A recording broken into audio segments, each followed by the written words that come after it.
Well, I'm pretty much at the end of this chair refurbishment journey. I now have my completed 4 chairs for my game table that I set out to make. I have 1 chair that I'm using in my office, and I've even sold 4 leftover chairs. One sale is technically still pending, but I think that's going to go through and wrap this whole thing up. So yeah, a lot's happened, obviously, since the last time I posted a video. So I'll just share a little bit about what happened between then and now to get to where I am. So on this table here is pretty much every additional cleaning supply and tool that I purchased for this project. The cleaning supplies themselves, not including the wet vac, the carpet cleaning wet vac, come out to about $60, $70, so not that bad at all. And there's probably enough left in here to do like 50 other chairs. So the cost for cleaning supplies is super minimal. So in the last video, I had received all these chairs and I was gonna set out to test them all out, figure out what needed repairs, and go from there. So I did that, obviously. After when I tested them all out, turned out that all the major functions were pretty much fine. Notable things were that some of the seat height adjustments weren't working properly. The seats weren't keeping their height. So I thought I'd have to replace some cylinders. Turned out I just needed to adjust a set screw. There's a set screw on the bottom of the chair that controls the engagement between the seat height lever and the cylinder's piston. I just needed to tighten or loosen it up on a couple chairs so I didn't have to replace any cylinders. Another thing that was not quite perfect on each chairs were these pivot mechanisms on the armrests.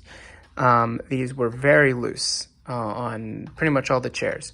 So one of the big mechanical things I did in this project was to take apart all the armrests, retighten all those bolts controlling the pivot functions, and also add new wave washers to help maintain that bolt preload over time and hopefully prevent these armrests from becoming loose again.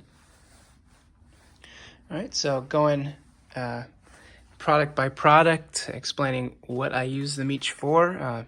Also pretty much they're in order of how I use them during this whole process.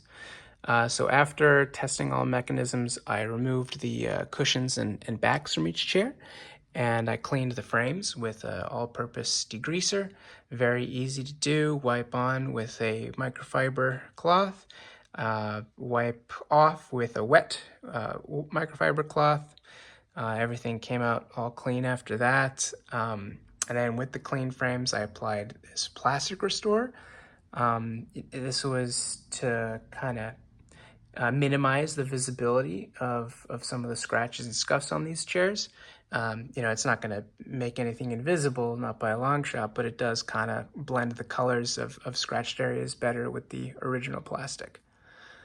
Next up, I lubricated the major spring and recline hinges with the silicone-based WD-40. If I were to do this again, I'd definitely do this before the cleaning because this got a little messy in places. The silicone stuff is pretty good because it is easy to wipe off, but still I would have preferred to have the cleaning step after the lubricant application. After dealing with that, I moved on to addressing the loose armrest pivot functions. For the most part, that was just taking the mechanisms apart, adding the new wave washers, retightening everything and putting it back together. But on a couple bolts, they simply wouldn't accept the preload I was trying to put into them, and they would back out and loosen up again after I turned the pivot mechanism. So for a couple of those, I got this blue Loctite thread locker. You got to use the blue stuff because this is removable. You can unscrew bolts with this. If you use the red stuff, that's going to be permanent, and you'll probably bust up the threaded surfaces if you ever have to service these armrest pivots again. After that pretty much wrapped up the mechanism servicing on these chairs. So all I had to do after that was clean a couple of the upholstery sets. I ended up getting 7 chairs reupholstered in total, 4 for the game table, and then 3 for my office and friends and coworkers. So for the 2 chairs that I kept the original upholstery on, I cleaned with Woolite, and then used this carpet cleaning wet vac to really get in there and get the dirt and grime out. This was one of the longest parts of the process. Each chair took about 2.5 hours to do everything before the upholstery cleaning, and then the upholstery cleaning itself was about an extra 2 hours per chair. And then as a nice extra step after cleaning the upholstery, some of them ended up, a little bit fuzzy because of these rough bristles on both of these tools. So I just ran over those cushions with upholstery shaver.